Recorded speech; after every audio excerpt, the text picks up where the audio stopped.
청명한 가을 아침입니다. 주일 아침에 예배 자리로 나오신 여러분 모두를 주의 이름으로 환영합니다. 우리 시간 함께 기도하심으로 예배 자리로 나가시겠습니다.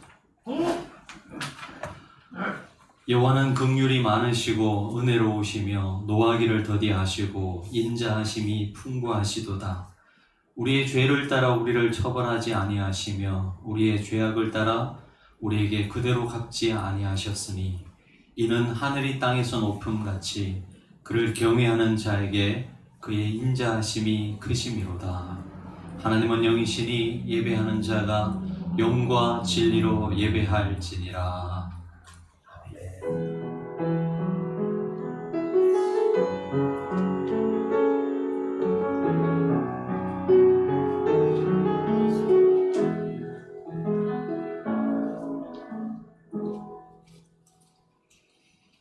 우리 다 함께 찬송가 19장으로 하나님께 영광의 찬양을 올려드리겠습니다. 찬송가 19장입니다.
사도신경으로 우리의 신앙을 함께 고백하시겠습니다. 나는 전능하신 아버지 하나님 천지의 창조주를 믿습니다. 나는 그의 유일하신 아들 우리 주 예수 그리스도를 믿습니다.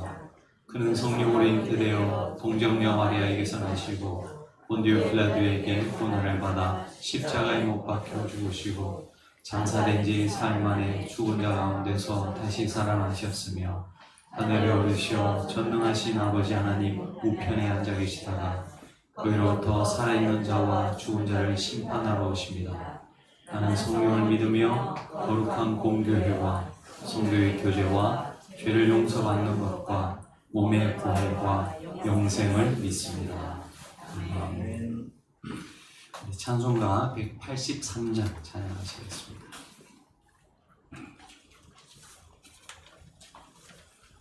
183장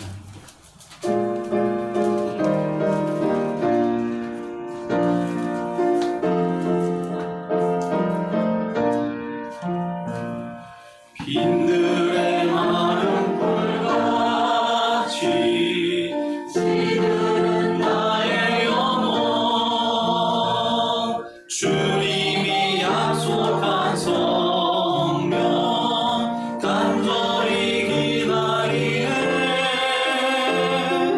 가무렴의 마른 땅에 단비를 내리시듯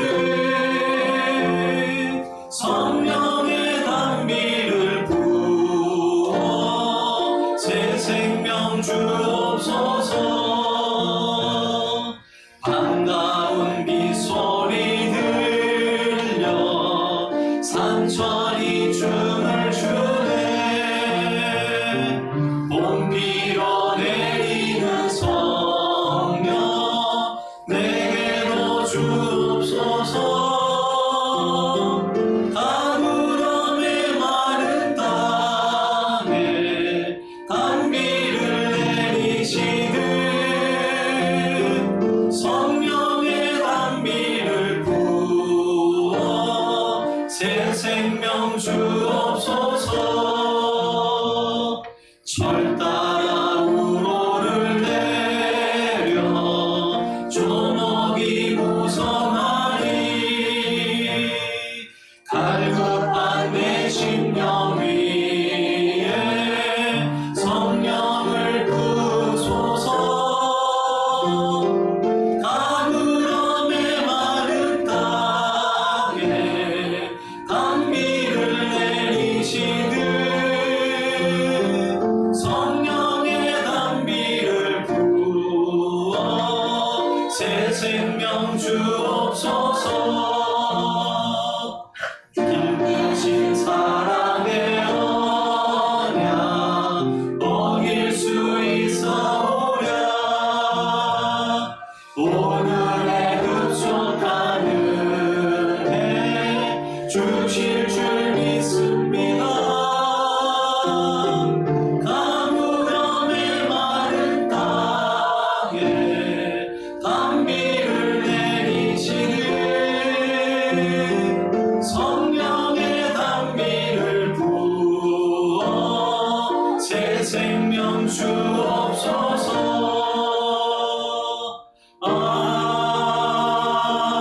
아멘. 시간 우리를 대표해서 박경수 권사님 기도해 주시겠습니다.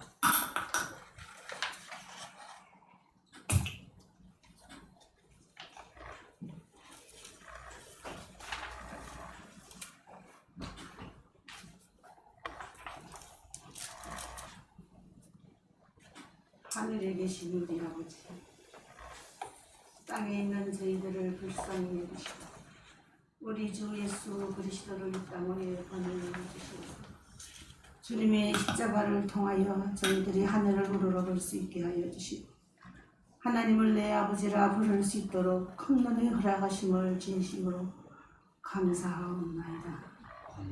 그리스도와 교제할 수 있는 은혜를 하나님께서 허락하여 주시었사오니 사랑하시는 주여, 이 시간 제 강단의 식구들이 되어서 거룩한 성일 성소 예배하고자 저희들이 예배를 드리고 있습니다. 하나님이여 우리를 불쌍히 여기시고 우리의 기도를 들어주시고 우리의 심령을 살펴주셔서 우리가 원하고 바라는 것이 하나님 마음에 합당한 것이 되어 이 땅 위에서 저희들이 누릴 수 있는 복을 허락하여 주시옵소서. 사랑하시는 주님, 오늘도 온라인 예배를 통하여서 각 가정에서 예배를 드리는 사랑하는 광야의 식구들, 하나님 그 예배를 받으시고 마음의 기쁨을 주시며 하나님의 성령이 임재하여 주시어서 하나님의 거룩한 뜻대로 살아갈 수 있는 능력과 힘을 받을 수 있는 하나님이 우리가 생각지도 못하였던 놀라운 은혜가 각 가정에 임하여 주시고 각 심령 속에 임하여 주시어서 우리의 광야의 교회가 눈앞에 보이지 않는 식구들이지만 하나님이여 그 믿음이 장성하여서 하나님 우리가 참으로 많은 사람을 쉬어가게 만들 수 있는 아름다운 교회의 식구들이 다 되어질 수 있도록 하나님 역사하여 주시옵소서.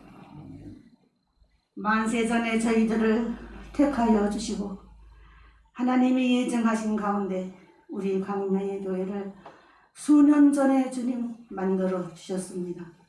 하오나 저희들이 부족하고 힘이 없는 관계로 하나님 우리가 원하고자 하는 일을 이루지 못하고 있습니다. 하나님이여 우리의 심령을 불쌍히 여겨 주시옵소서.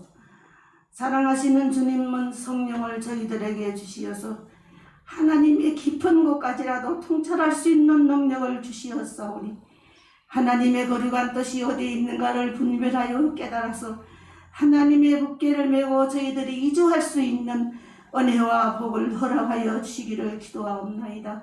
어느 때까지 저희가 이곳에 머무르면서 기저귀를 키지 못하고 하나님 아버지 도움을 받아가며 생활하며 우리 교회가 의구해 나갈 수는 없사오니 하나님이여 규모 있는 교회로 세워주시옵소서. 하나님 작은 교회이나마 그래도 규모를 갖추어서 하나님 세상에 나가서 하나님 말씀을 증거할 때에도 당당히 전할 수 있는 곳으로 인도해 주시옵기를 간절히 원하옵나이다. 하나님이여 믿는 자를 보겠느냐 하는 말씀의 지말을 당한 이때에 우리는 믿음의 굳건히 서서 저들을 주 앞으로 인도하여 하나님이 원하는 생명들을 주 앞으로 인도할 수 있는 권능을 베풀어 주시옵소서. 세우신 두 분 종님에게 하나님의 은혜가 임하게 하여 주시고 하나님이 강하게 역사하여 주시옵소서. 어렵고 힘들 때마다 선지자들에게 주님이 나타나시어서 어떻게 해야 할 것을 가르쳐 주신 것과 같이 하나님이여 이 은혜가 이 시대에 우리 교회에 임하게 하여 주시옵소서. 하나님 우리 교회를 위하여 기도하며 물심양면으로 도와주는 모든 주의 백성들에게 같은 은혜를 나누어 주시어서 같은 목적을 두고 같은 생각을 가지고 기도할 수 있는 은혜가 임하게 하여 주시옵기를 주여 간절히 원하옵고 기도하옵나이다. 사랑하시는 아버지 하나님, 미약하고 부족한 저희들을 불쌍히 여겨주시옵시고 자리도 드물하고 세월을 쓸 수 있도록 하나님이 함께하여 주시기를 주여 간절히 원하옵나이다. 전하는 자가 없이 어떻게 믿는 자가 있사오며 또한 하나님 어떻게 믿음이 없이 주님을 바라볼 수가 있겠습니까? 사랑하시는 주여 우리가 정말 사명자의 사명을 감당할 수 있게 하여 주시옵소서. 하나님이여 스스로 세우신 것이 아니라 하나님이 만세전에 택하여 주시어서 저희들을 불쌍히 여기시고 불러주시었사오매 하나님 우리 광야의 교회가 이 시간까지 잘 의거해 나갈 수 있게 하여 주시었사오니 다시 한번 발돋움을 하여서 하나님 저희들이 원하는 곳으로 하나님이 기뻐하는 곳으로 이주하여서 정말로 하나님이 세우시는 성전이었다는 것을 알게 하여 주시고 많은 사람이 볼 때에도 하나님의 아름다운 성전이 세워질 수 있도록 주님 간절히 원하옵고 기도하옵나이다. 하나님이여 우리는 미약합니다. 우리는 너무 약합니다. 하나님 저희들은 힘이 없습니다. 하나님이 역사하지 아니하시고는 하나님 이 일을 감당할 수 없사오니 하나님이여 각 심령 속에 성령으로 함께하여 주시어서 강하고 담대한 믿음과 능력과 용기를 주시고 기쁨을 주시고 올바른 곳으로 갈 수 있는 길로 인도하여 주시고 우리 머리털에서부터 발끝까지 하나님이 다 역사하여 주시어서 우리의 생각을 움직이지 말게 하여 주시고 하나님의 도우심 가운데에 하나님의 능력으로 모든 일이 다 순조롭게 이루어질 수 있도록 주께서 함께하여 주시기를 원하고 기도합니다. 사랑하시는 주님, 우리 교회에 속하여 있는 어린이들 하나님 병든 가운데도 있사옵고 심령이 약한 가운데도 있사옵고 저들을 어떻게 할 수 없는 우리들을 불쌍히 여겨주시옵소서. 하나님께서 만나는 자마다 고쳐주시었사옵고 구하는 자마다 하나님이 고쳐주시었사옵고 죽은 자도 살리신 주님이십니다. 하나님이여 이 시간에 저들에게 나타나 주시옵소서.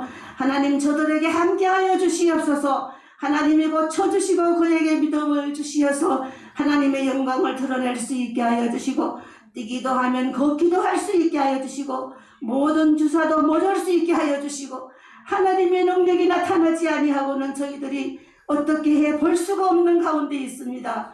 하나님이여 우리를 불쌍히 여기시는 주님이 우리의 기도를 들으시고 하나님 그들에게 나타나시어서 하나님의 놀라운 은혜와 능력으로 세우심을 입혀 주시옵기를 원합니다.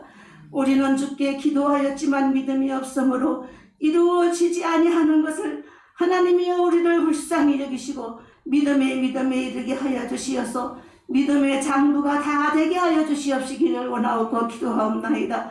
의인의 믿음은 하나님께서 들으신다고 하셨습니다. 우리가 죄 가운데 있으면 우리의 죄를 정하게 씻어주시고 하나님이여 저희들이 행할 수 없는 더러운 손이라면은 주님의 십자가로 정결케 시켜주시어서 우리가 완전히 하나님 앞에 의로움을 받아 하나님 앞에 기도하는 모든 것이 이루어질 수 있는 놀라운 역사가 있게 하여 주시옵소서. 오늘 사랑하시는 주의 목사님이 저희들을 위하여 말씀을 증거하실 때에 그곳에 함께하여 주시옵소서. 우리의 심은 곳을 찔러 쪼개어 하나님을 볼 수 있게 하여 주시옵소서. 우리의 심령의 주님을 만날 수 있게 하여 주시옵소서. 우리가 한탄하며 아버지 힘들어하는 그곳에 하나님의 말씀을 통하여 희망과 용기가 일어나게 하여 주시고, 저희들이 원하고 바라는 것이 주 안에서 형통함을 얻을 수 있는 은혜가 임하게 하여 주시옵소서. 말씀이 아니고서는 새로워질 수가 없사오니 하나님이여, 그 말씀을 통하여 저희들이 새로움을 얻게 하여 주시옵기만을 간절히 원하고 기도하옵나이다. 하나님, 예배 첫 시간이 오니 마치는 시간까지 사탄의 역사 틈타지 못하게 하여 주시옵시기를 원하며, 오직 우리의 기도와 말씀과 우리의 찬양이 아버지 앞에 연락되어서 우리가 원하는 것이 이루어질 수 있는 은혜가 있게 하여 주시고, 우리는 하나님을 영화롭게 섬길 수 있는 본분을 다할 수 있게 하여 주시옵소서. 이 모든 말씀을 예수 그리스도의 이름으로 기도하옵나이다. 아멘.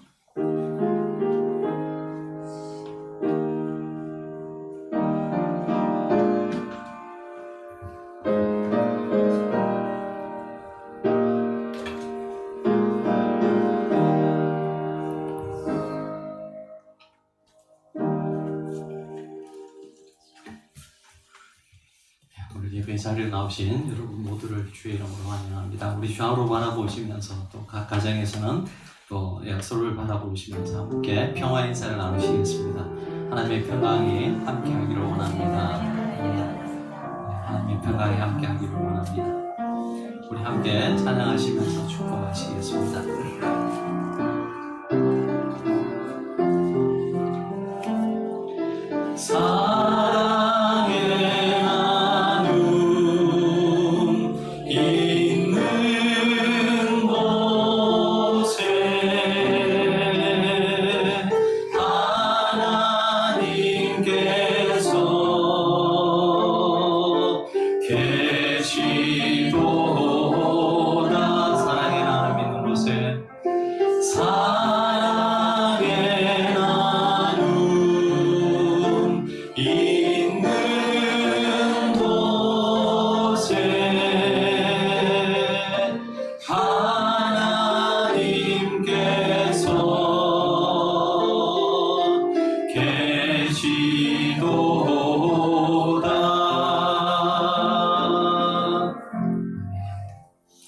교육 소식 전해드리겠습니다. 주부를 참고해 주시기 바랍니다. 지금 계속해서 온라인 예배를 드리고 있습니다. 코로나 상황이 조금씩 좋아지긴 하는데 여러분 계속 지속되고 있습니다. 빨리 속히 회복될 수 있기를 위해서 원성도님들 함께 기도해 주시면 감사하겠습니다. 두 번째 보시면 주일별 현장 예배 참석 대상 되어 있습니다. 지금 계속 이 상황이 계속되고 있기 때문에 너무나 오랫동안 또 현장 예배를 드리지 못하는 특별히 우리 학부모들 있습니다. 그래서 우리가 일단 10월 첫째 주까지 3주로 나눠서 대상을 정해서 그렇게 참석을 유도하고 있고, 그렇게 드리면서 누구든지 한 번 정도는 현장 예배를 드릴 수 있기를 위해서 여러분 같이 좀 협조해 주시면 감사하겠습니다. 오늘은 원래 중직자들만 여러분 오셔서 예배를 드리시려고 했는데 또 많이들 오셨습니다. 근데 이제 다음 주부터는 조금 같이 협조를 해 주시면 좋겠습니다. 27일 다음 주는 우리 청년들과 우리 집사님들 또 우리 성도님들 예배 드리도록 하겠습니다. 학부모가 아닌 우리 초등학생들 아이들을 두지 않은 우리 집사님들, 청년들, 그리고 성도님들 다음 주에 오시면 되고요. 10월 4일에는 우리 아이들을 둔 우리 집사님들 오셔서 예배를 드리시면 되겠습니다. 그때 우리 아이들도 데리고 오면 우리 또 방역 수칙을 지켜가면서 그렇게 밑에서 또 아이들 예배를 준비하도록 하겠습니다. 그래서 이렇게 참고해 주시고, 정말 현장 예배를 드리고 싶지만 그러나 다른 분들을 위해서 요 대상에 해당될 때 오셔서 예배 드려 주시면 감사하겠습니다. 그리고 물론 그 상황을 보면서 바뀔 수 있으니까 그때그때 공지를 카톡에 해드리겠습니다. 참고해 주시면 감사하겠습니다. 온라인 수요 성경 공부 여러분 계속 진행되고 있는데요. 이번 주에는 이과 거듭남의 신비와 축복이라는 주제로 함께 나누겠습니다. 참여하지 못하시는 분들도 카톡에다가 제가 이 전체 내용을 썸머리해서 올려드렸습니다. 정독하시고 또 질문에 정직하게 답해 보시면 굉장히 중요한 귀한 시간이 되리라 생각되어집니다. 그렇게 참고해 주시기 바랍니다. 네, 오늘 우리에게 주신 하나님의 말씀 사도행전 18장 말씀입니다. 사도행전 18장 1절에서 11절까지 말씀입니다.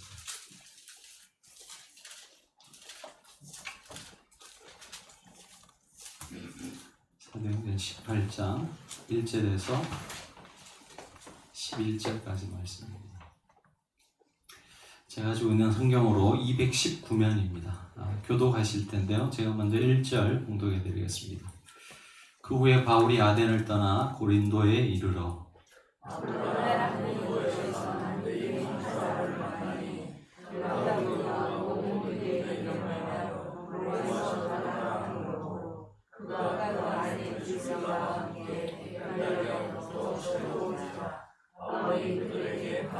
생업이 같으므로 함께 살며 일을 하니 그 생업은 천막을 만드는 것이더라.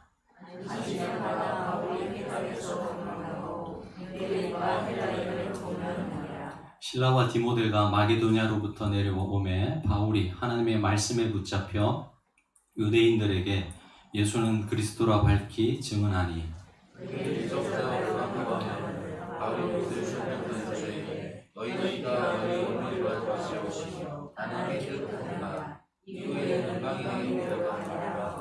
거기서 옮겨 하나님을 경외하는 디도 유스도라 하는 사람의 집에 들어가니 그 집은 회당 옆이라.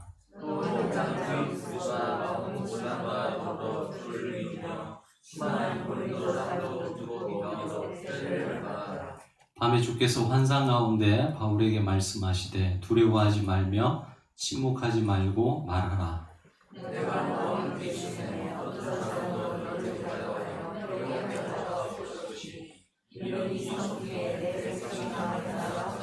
같이 읽겠습니다.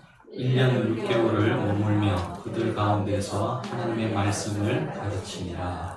아멘. 사람이 변화하는 것이 정말 어렵다는 것을 여러분 누구나 공감하실 것입니다. 하지만 우리 주위에는 작은 그런 변화라도 삶의 변화를 경험하는 사람들을 종종 보게 됩니다. 먹는 것을 절제하는 거 굉장히 힘든데요. 어떤 사람들은 먹는 것을 좋아하다가 어느 순간부터 절제하는 그런 모습을 보기도 하고요. 또 우리 아이들 놀기를 얼마나 좋아합니까? 그런데 그런 아이들이 하루아침에 마음을 다잡고 너무나 공부를 열심히 하는 그런 모습을 종종 보죠. 이런 모습을 보면 대부분의 사람들은 우리가 짐작할 수 있습니다. 그 사람의 삶 속에 어떤 계기가 있었구나 라는 것을 짐작해 볼 수 있죠. 먹는 걸 절제하지 못하던 남자에게 여러분 좋아하던 여자친구로부터 이별 통보를 받았다든지 아니면 놀기만 좋아하던 우리 아이들이 선생님으로부터 좀 열심히 하라는 그런 충고를 들었다든지 그런 어떤 계기가 있었다라는 것을 우리가 한번 짐작해 볼 수 있습니다. 우리가 계속 사도 바울의 행적을 따라서 지금 말씀을 묵상하고 있는데요. 여러분 우리는 이 바울의 그 풀 스토리를 다 알지 않습니까? 이 사람이 어떤 삶을 살았고 다메섹 도상에서 어떻게 예수님을 만났고 그 이후에 어떻게 변화되었는지 그 이야기를 알기 때문에 사실은 큰 어떤 감흥이 없습니다. 그러나 여러분 한번 상상의 나래를 펴서 내가 어릴 적부터 바울이라는 사람을 알아봤고 그가 어떤 발자취를 겪고 왔는지를 옆에서 지켜보는 사람이라고 한번 생각해 보시기 바랍니다. 여러분 이 바울에게 나타난 이 변화라고 하는 것은 우리가 앞에서 언급했던 그런 변화하고는 차원이 다른 엄청난 인생의 변화를 겪었습니다. 여러분, 그런 바울을 지켜봤던 유대인들이 취해야 할 그런 반응은 어떠해야 했겠습니까? 저 바울이라는 친구가 우리 편에 서지 않는다는 이유로 배척을 하거나 심지어 유대인들은 죽이려고 했는데, 사실 그들이 첫 번째 취해야 될 행동은 바울의 삶이 어떻게 저렇게 변할 수 있었는지, 바울을 저렇게 변화하게 만들었던 것이 무엇인지에 대해서 먼저 생각해 봐야 했을 것입니다. 하지만 그들은 그렇게 하지 않았습니다. 오늘 말씀에서도 변화된 그런 바울의 발자취를 따라가 보면서 무엇이 이 바울로 하여금 지금의 이런 삶을 살게 할 수 있었는지를 여러분과 함께 고민해 볼 수 있었으면 좋겠습니다.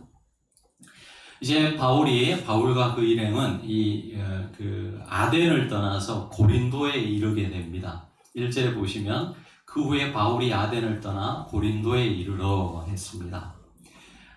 근데 고린도에서의 이 복음 증거 내용을 이야기하기 전에 우리가 이 아덴에서의 이야기를 조금 더 하고 싶은데요.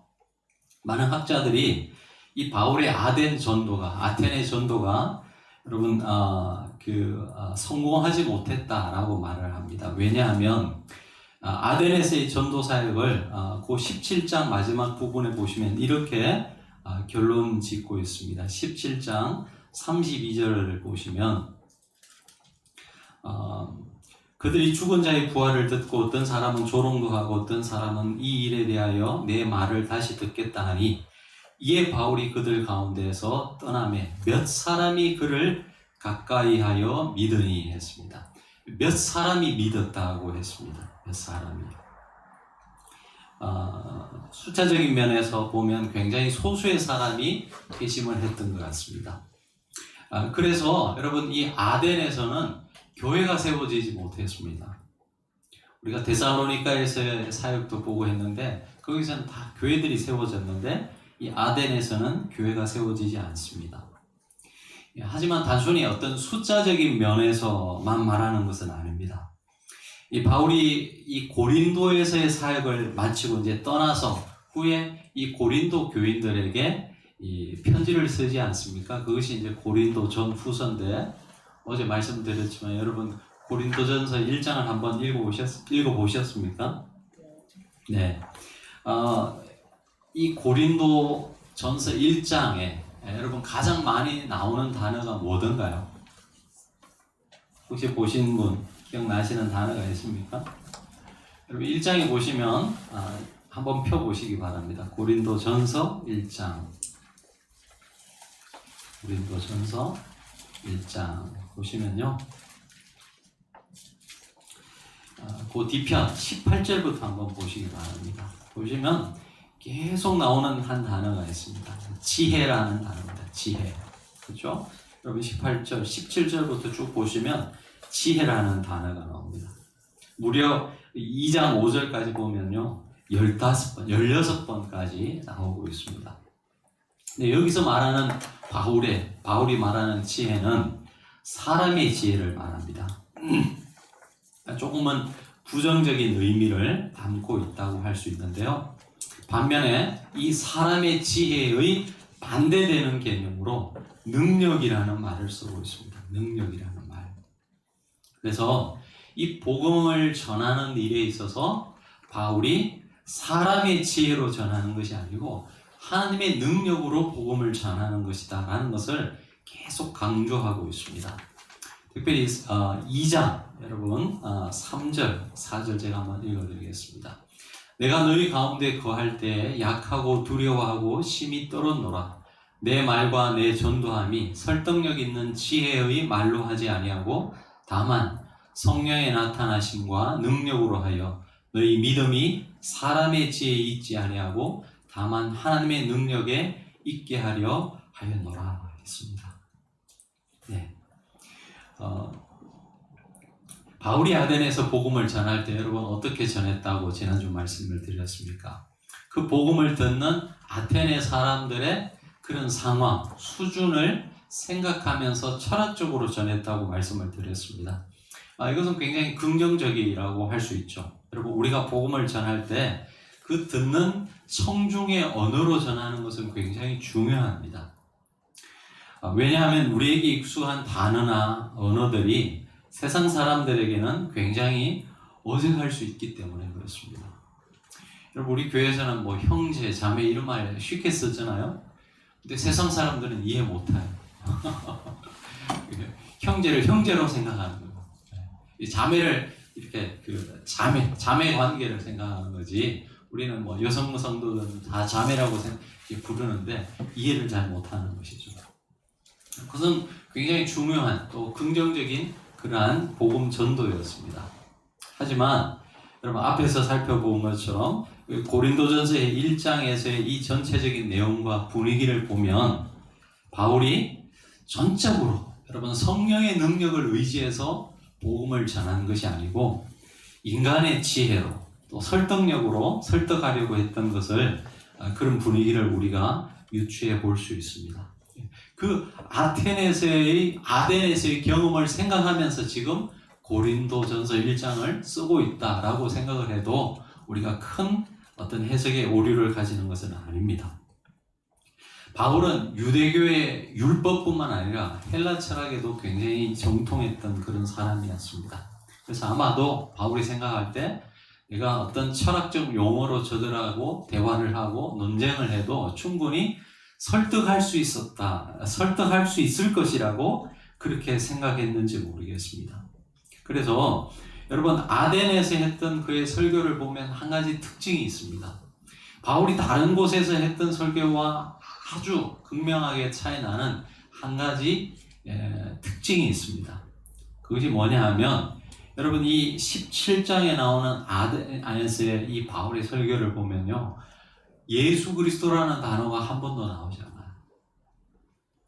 않아요. 17장 31절을 보시면 예수님을 그냥 이렇게 소개하고 있습니다. 이는 정하신 사람으로 하여금 천하를 공의로 심판할 날을 작정하시고, 정하신 사람, 구약에서 말씀하시는 그 예언된 예수 그리스도를 말을 하고 있는데 둘러서 이야기하고 있는 것이죠. 여러분, 이런 것을 볼 때 아마도 바울이 이 아덴에서 복음을 전할 때 자신의 어떤 그런 철학적 지식과 논리로 사람들을 설득하려고 했던 것 같아요. 근데 그것이 실패로 돌아가게 되죠. 이런 말씀을 드린다고 해서 복음을 전할 때 그냥 막무가내로 전해도 되고 다만 성령의 능력을 의지해도 된다, 그런 말씀을 드리는 것은 아닙니다. 여러분이 믿고 있는 신앙의 내용을 가장 합리적이고 이성적으로 논리적으로 누구에게나 전할 수 있기를 위해서 여러분 준비하시고 생각하셔야 됩니다. 하지만 이 복음 증거라고 하는 것은 그 사람의 논리를 뛰어넘는 성령의 역사가 없다면 가능할 수 없는 일이라는 것을 여러분 꼭 기억하셔야 됩니다. 여러분이 가지고 있는 이 믿음이라는 것, 저와 여러분이 고백하는 이 믿음이라는 것 생각해 보면 굉장히 신비롭습니다. 여러분 한번 생각해 보시기 바랍니다. 여러분이 지금 이 자리에 앉아 있는 것이 여러분의 결단의 산물이라고 생각하시나요? 여러분이 믿는다라고 고백하는 그 믿음이 여러분이 결단해서 가지게 된 믿음이라고 생각하세요? 그럼 한번 생각해 보시기 바랍니다. 저와 여러분이 믿는 예수 그리스도는 2000년 전 사람이에요. 이 로마라는 거대한 제국의 아주 변방에 있는 이 팔레스타인의 이 유대라는 땅에, 그것도 아주 시골 깡촌 출신, 이 갈릴리 출신의 30 저음의 한 청년이었습니다. 그 예수를 지금 저와 여러분이 믿고 있는다는 거 아니에요? 여러분, 우리는 이 교회 공동체 속에 오래 살아왔기 때문에 익숙하고 이게 자연스러울지 모르지만 여러분이 만약 믿지 않는 사람들이라고 한번 생각해 보시기 바랍니다. 이상하지 않겠습니까, 여러분? 여러분, 2000년 전에 우리나라는 뭐 했을까요? 우리나라 역사를 한번 이렇게 들어보면 거의요, 2000년 전이라고 하면 박역거세가 알까고 나오는 시기거든요. 여러분, 1년 전 오늘 여러분 무엇 했는지 기억나세요? 기억 안 나죠? 저도 뭐 했는지 기억이 안 납니다. 여러분 1년 전 이야기도 내가 거쳐온 내 삶의 경험도 잘 우리가 기억을 못해요. 근데 하물며 2000년 전에, 그리고 그것도 우리나라 사람도 아니고 저기 중동의 이스라엘이라는 땅에서 살고 죽고 부활했다고 하는데, 그것을 여러분이 지금 믿고 고백하고 있습니다. 여러분 이것이 자연스러운 거예요? 여러분이 만약 믿지 않는 사람이라면 여러분이 이 자리에 앉아 있는 게 이상한 거예요, 사실은. 그렇겠죠. 여러분 이런 면에서 본다면 우리가 신앙생활을 한다는 것, 예수님을 믿는다는 것은 우리의 결단만으로 될 수 있는 일이 아니라는 거예요. 우리의 이성을 뛰어넘는, 그래서 우리는 믿음을 선물이라고 합니다. 이것을 내가 생각하고 내가 결단해서 가진 것이 아니라 위로부터, 하나님으로부터 주어진 것이기 때문에 그것을 선물이라는 단어로 그렇게 표현하는 것이죠. 그래서 여러분 믿음이라고 하는 것, 한 사람이 예수 믿는다는 것은 우리가 최대한 우리가 이해하는 언어로 논리적으로 우리의 신앙을 설명할 수 있어야 되지만, 그러나 그것을 뛰어넘는 성령의 역사가 반드시 있어야 된다는 것을 여러분 꼭 기억하시기 바랍니다. 사도 베드로는 우리에게 권면합니다. 우리가 가진 소망에 관하여 묻는 자들에게 대답할 수 있도록 항상 준비하라고 했습니다. 아까도 말씀드렸지만 최대한 세상 사람들이 이해하는 그들의 언어로 이 복음을 설명할 수 있게끔 여러분이 준비하셔야 됩니다. 그러나 반드시 성령의 역사가 덧입혀져야지 가능하다라는 것 여러분 잊지 마시기 바랍니다. 전에 바울은 자신이 믿는 신념을 다른 사람에게 강요했습니다. 그리고 그 사람이 그 나의 믿음에 동의하지 않으면 어땠습니까? 여러분 그 사람의 생명을 위협하면서까지 강요하는 사람이었어요. 하지만 오늘 이 고린도전서 우리가 읽지는 않았지만 본문의 이 말씀들을 보면 여러분 이제 이 바울의 마음에는 한 사람이 변화되는 것은 어떤 힘의 논리로, 물리적 힘의 논리로 핍박하거나 강요한다고 되는 것이 아니고 성령의 능력이 있어야 된다는 것을 고백하고 있는 이 바울의 이 믿음을 우리가 볼 수 있는 것입니다. 이것이 그의 삶 속에 나타난 커다란 변화라고 할 수 있죠. 여러분 특별히 직장에서 상사로 계신 분들, 예전에는 직장 상사라는 지위로 부하 직원들에게 말하면 어느 정도 먹혔어요. 요즘은 그렇지 않습니다. 젊은 신입 사원들 보면요, 그런 개념 자체가 없어요. 그래서 오히려 상사된 분으로서 고충을 이야기하는 분들도 참 많이 있습니다. 여러분 기억하시기 바랍니다. 복음은 우리가 어떤 힘의 논리로 어떤 사람을 강요하는 것이 아니고 그 사람에게 끝까지 자유를 줘요. 그리고 그러나 그 속에 나머지는 하나님께 맡기는 그런 마음을 품을 때 우리가 그런 어떤 사회의 변화에 대해서도 자유할 수 있는 거예요. 바울의 삶이 그것을 우리에게 보여주고 있습니다. 이제 바울은 아덴에서의 이 사역을 마친 후에 고린도로 가게 됩니다. 그곳에서 한 부부를 만나게 되는데요. 그들이 바로 이 아굴라와 그의 아내 브리스길라였습니다. 이들은 이 글라우디오 황제 때 유대인들이 로마에서 추방을 당하게 됩니다. 이것은 여러분 그 성경에만 나오는 역사가 아니고 일반 역사 속에서도 기록되어 있는 역사적 사건입니다. 보통 학자들은 AD 49년이라고 그렇게 봅니다. 근데 이 로마에서 추방을 당하면서 그 부부가 또 이 고린도에 오게 되는데 바로 그 부부를 거기에서 만나게 됩니다. 그러면서 함께 일을 하게 되는데 어떤 일을 했습니까? 우리 3절의 말씀을 같이 한번 보시겠습니다. 사도행전 18장 3절의 말씀을 같이 한번 읽어보시겠습니다. 바울과 그리고 이 두 아굴라와 브리스길라가 어떤 일을 했는지 같이 한번 읽어보시겠습니다. 시작. 생업에 같은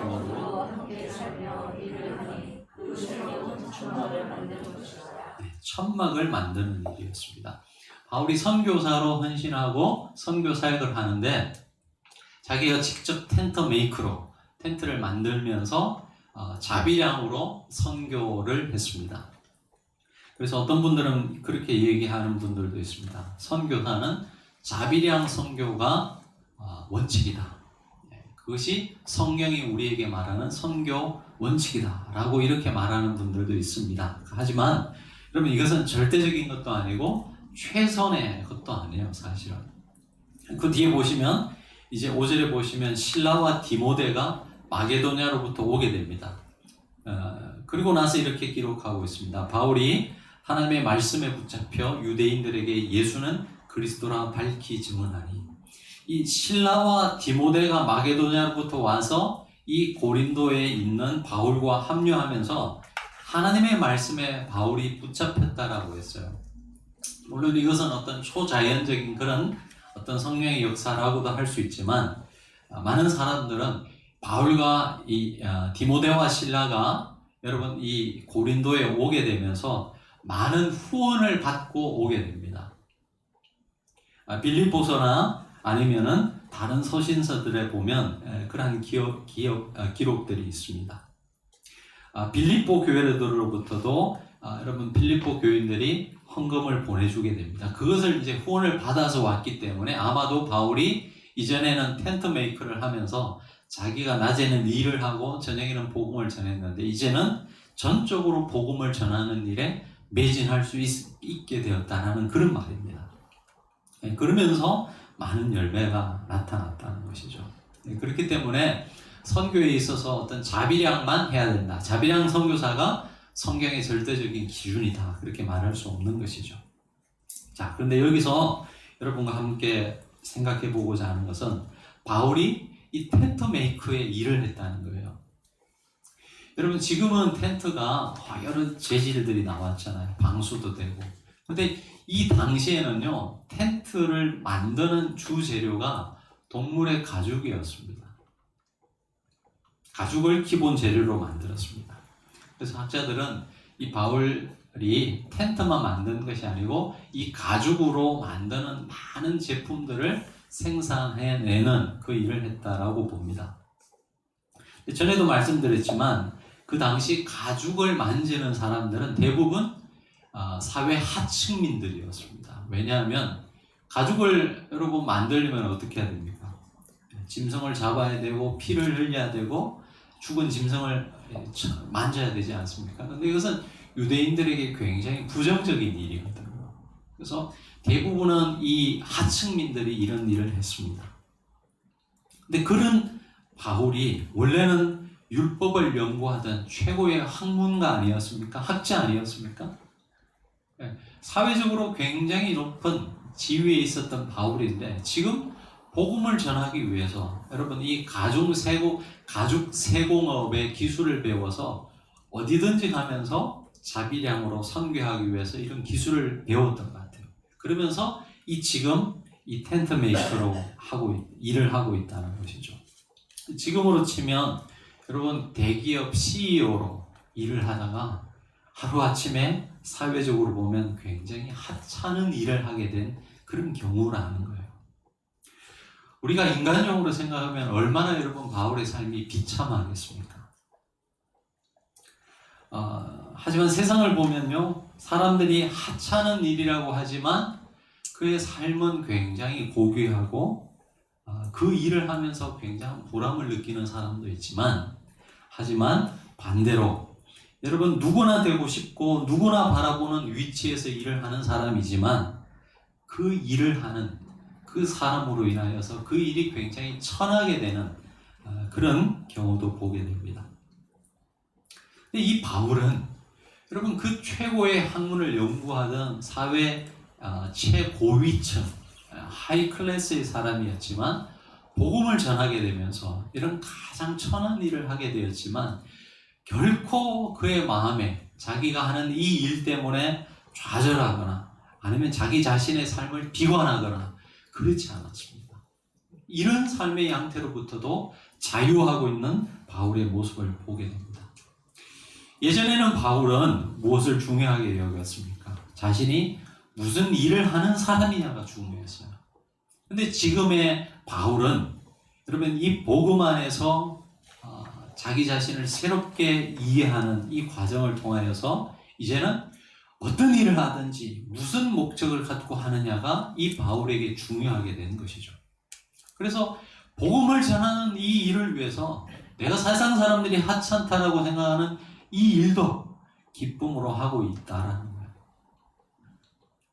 이런 면에 있어서 복음의 자유를 지금 바울이 경험하고 있는 것입니다. 이 고린도에서의 바울의 사역은 많은 열매를 맺었던 것 같습니다.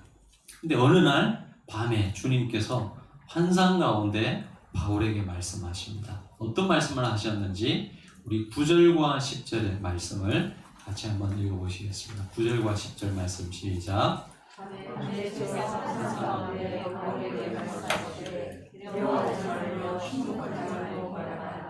내가 너와 함께 있으면 너를 대적하여 해롭게 할 자가 없을 것이니 이는 이 성중에 내 백성이 많음이라 하시더라. 네. 그 앞절에 6절에 보시면요, 수많은 고린도 사람도 듣고 믿었다라고 했어요. 그러니까 굉장히 많은 복음의 열매들이 나타나는데 9절부터 10절에 보면 환상 가운데 하나님께서 바울을 향하여 두려워하지 말고 침묵하지 말고 말하라. 내가 너와 함께 있으면 어떤 사람도 너를 대적하여 해롭게 할 자가 없을 것이니 이는 이 성중에 내 백성이 많음이라 하시는 거예요. 여러분, 왜 하나님께서 두려워하지 말고 침묵하지 말고 말하라고 하셨을까요? 이건 반대로 말하면 바울이 지금 어떤 상황에 있는 거예요? 두려워하는 마음이 있었기 때문에 하나님께서 이런 말씀을 하셨겠죠. 침묵하고 싶은 마음이 있었기 때문에 침묵하지 말고 말하라고 지금 하나님께서 권면하고 있는 건 아니겠어요? 그러면 왜 고린도에서 바울이 여러분 이런 두려운 마음이 생겼을까요? 그 이유에 대해서는 성경에 나와 있지 않습니다. 근데 여러분 우리가 이 고린도라는 도시를 조금 역사적 배경을 알면 조금 마음에 우리 그 바울의 마음을 이해할 수 있을 것 같아요. 여러분 아덴이 철학과 사상의 중심 도시였다면 고린도는 상업 도시예요. 무역 도시예요.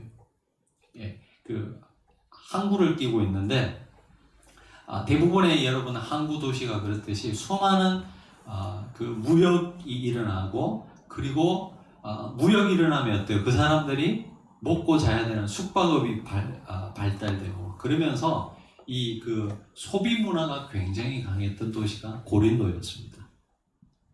그리고 이 당시에 이 고린도는 굉장한 음란의 도시였어요.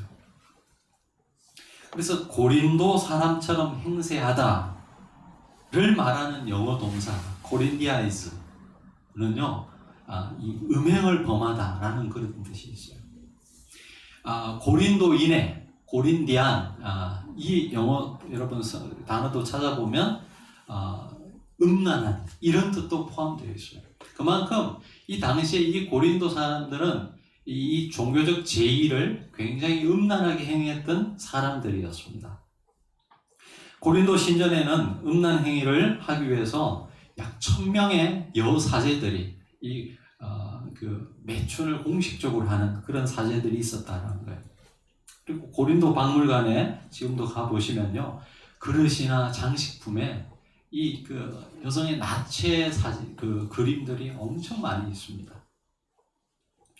여러분 이런 어떤 배경들을 생각해 본다면 이런 도시에서 지금 복음을 전한다는 것에 대한 이 바울이 굉장한 부담과 두려움이 있었던 것 같아요.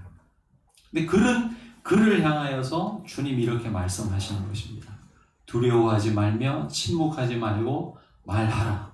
내가 너와 함께 있음에 어떤 사람도 너를 대적하여 해롭게 할 자가 없을 것이니 이 성중에 내 백성이 많음이라. 오늘 우리 광야교회 성도님들, 여러분을 향해서 말씀하시는 주님의 이 음성을 들으실 수 있기를 바랍니다. 여러분 매년 9월 되면 여러분 9월 첫째 주가 무슨 주일이냐면요, 우리 교회가 속해 있는 이 교단에서는 총회 주일입니다. 총회 주일. 그래서 9월 첫 주에 늘 총회가 있어요. 총회가. 우리 장로교회 어떤 그 시발점이라고 할 수 있는 서울의 여러분 세문안교회 아시죠? 그 목사님의 설교를 제가 들었습니다. 지난주에 바로 세습에 관한 설교였어요. 한 2주 전이었습니다.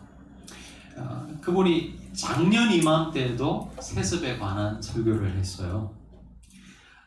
작년 우리 104회 총회 때 우리 총회가 7개 여러분 그 수습안 여러분 명성교회 7개 수습안을 통과시켜 가지고 여러분 그 명성교회 세습만을 용인했어요. 근데 그 목사님도 총회에 참석을 했는데 돌아와서 마음이 너무너무 참담하고 무겁더라는 거예요. 그 세문안교회 목사님이. 그러면서 하나님께 기도하면서 부르짖었다고 합니다. 왜 이 마음이 이리도 무겁고 힘들었냐는 것이죠. 그때 하나님의 음성이 들렸답니다. 내가 불충하였다. 딱 그 한마디 주시더라는 거예요. 기도 중에. 그 당시 그 목사님은요, 그 세문안교회 목사님은 세습에 관한 설교를 별로 하고 싶지 않았답니다.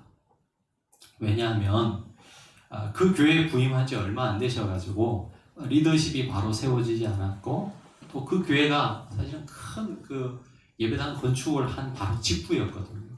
그래서 자칫 어떤 이런 설교를 해서 교회가 힘들어질 수도 있겠다는 그런 생각에서 그런 설교를 하지 않았다고 합니다.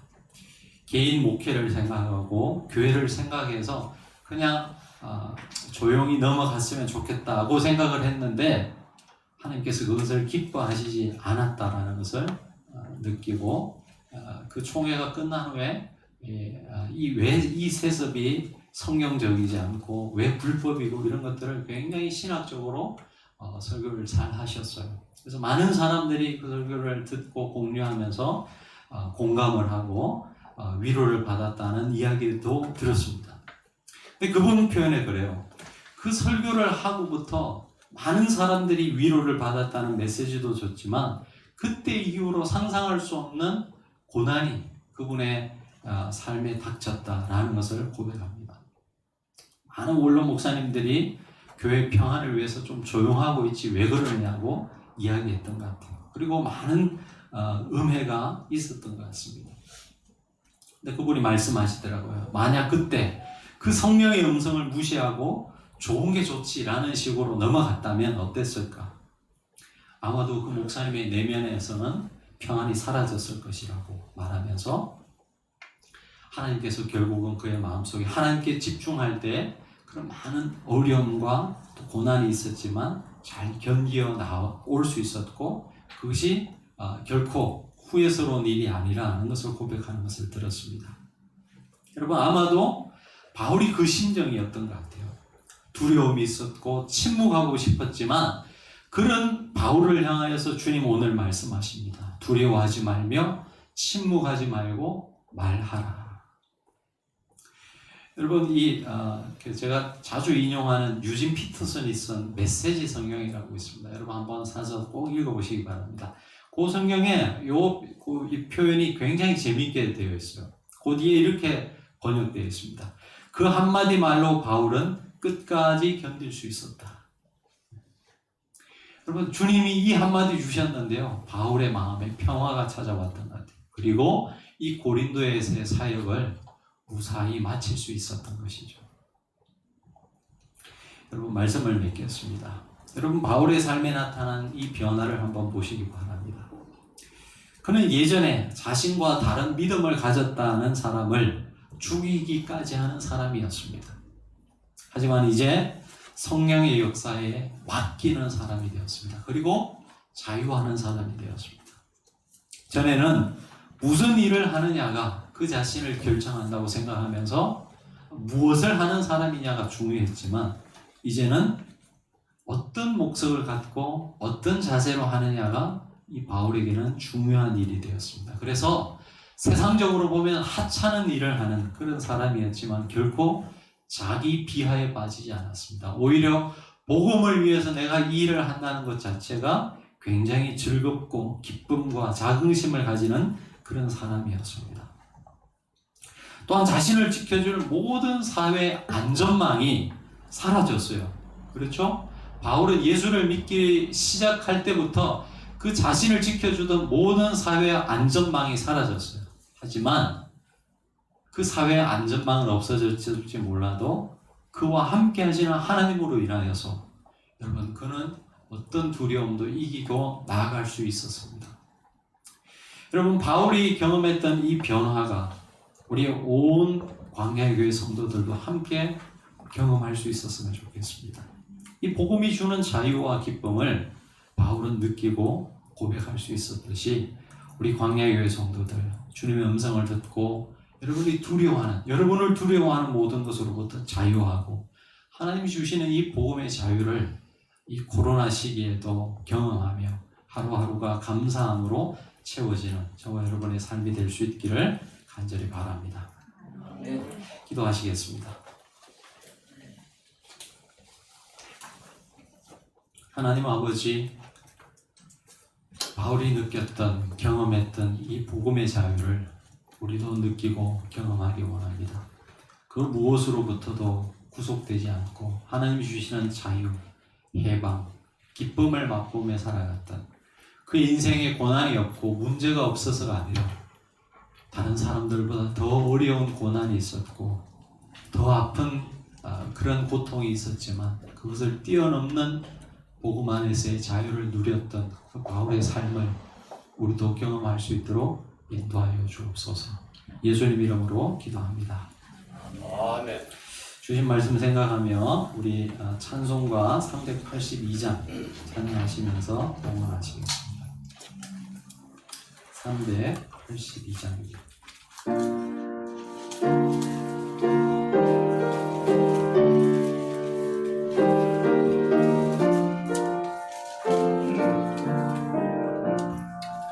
너는 진 걱정 마라 너를 지키니 주 날개 밑에 너를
주 너를 지키리 널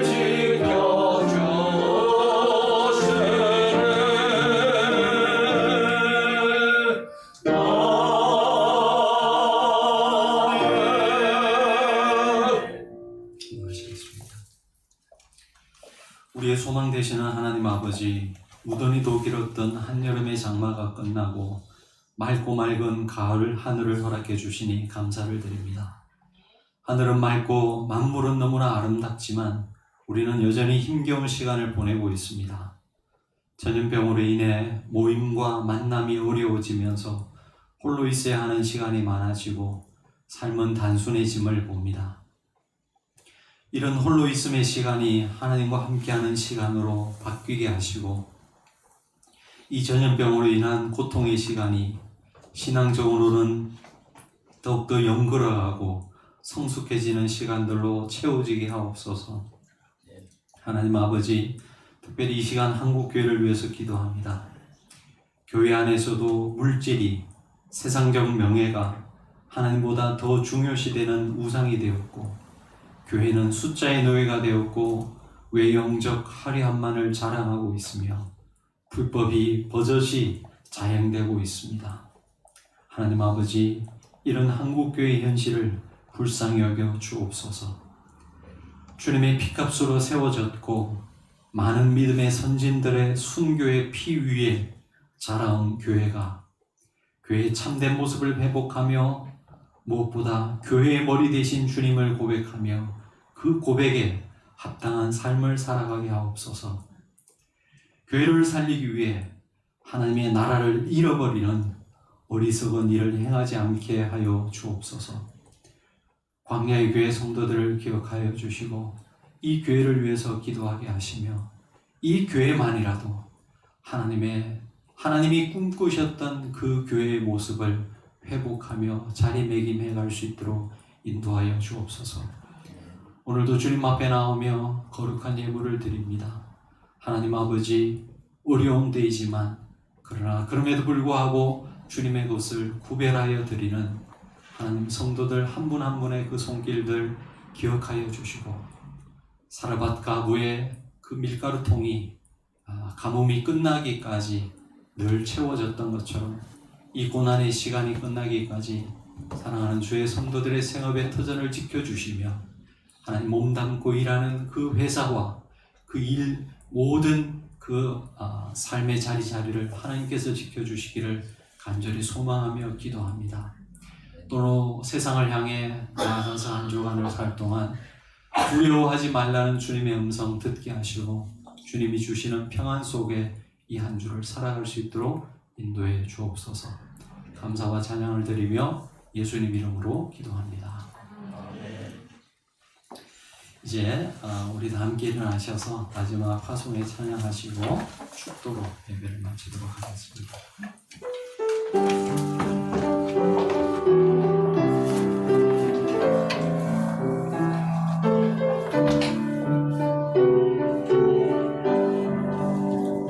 주님 손잡고 걸으니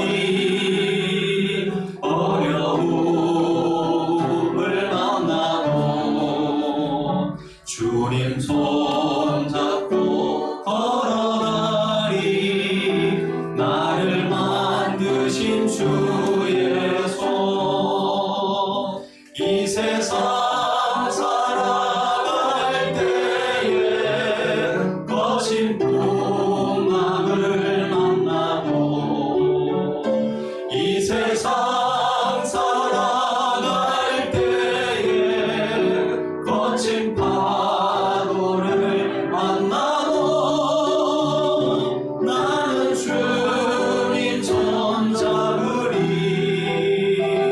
나는 주님 손 잡으리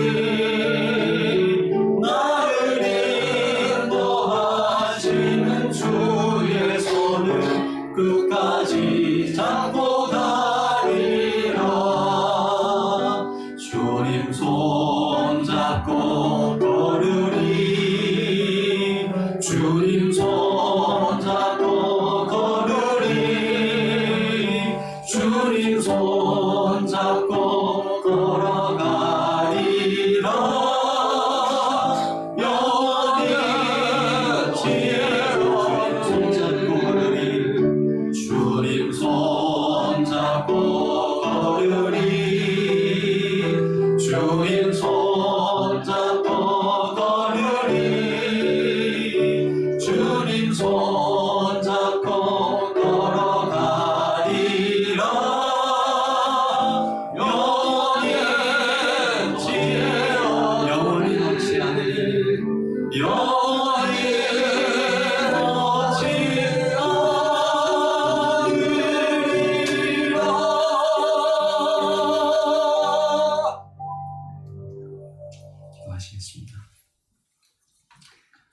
성도 여러분, 이제 주의 말씀을 가슴에 품고 세상으로 나아가십시오.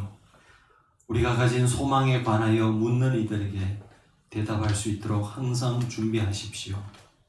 그러나 한 생명이 예수를 구주로 받아들여 새로운 인생을 시작하는 것은 전적인 성령의 역사임을 고백하며 기도하십시오. 주님은 오늘도 우리에게 말씀하십니다. 두려워 말고 말하라. 내가 너와 함께하리라. 우리는 누가 주님이 택한 백성인지 모릅니다. 그저 때를 얻든지 못 얻든지 전하십시오. 그분의 때에 그분의 방법으로 역사하실 것입니다. 우리를 사랑하시는 주님께서 이번 한 주도 언제 어디서나 여러분과 늘 함께 하실 것입니다.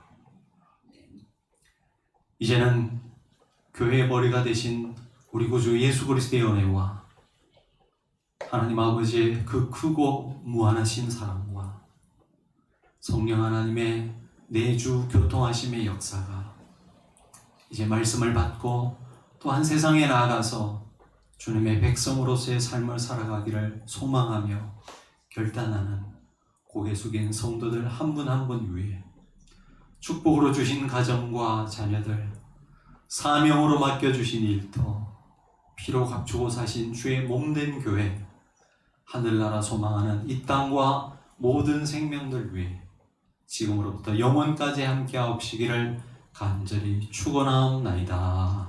아멘.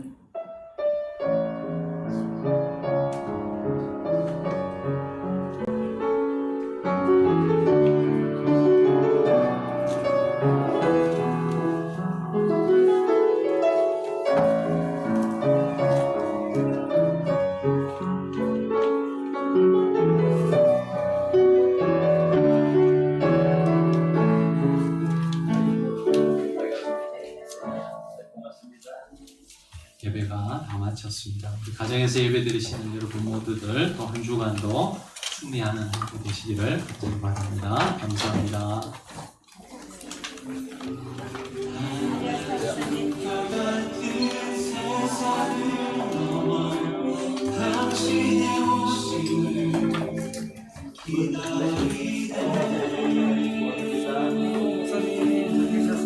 아이고, 감사합니다.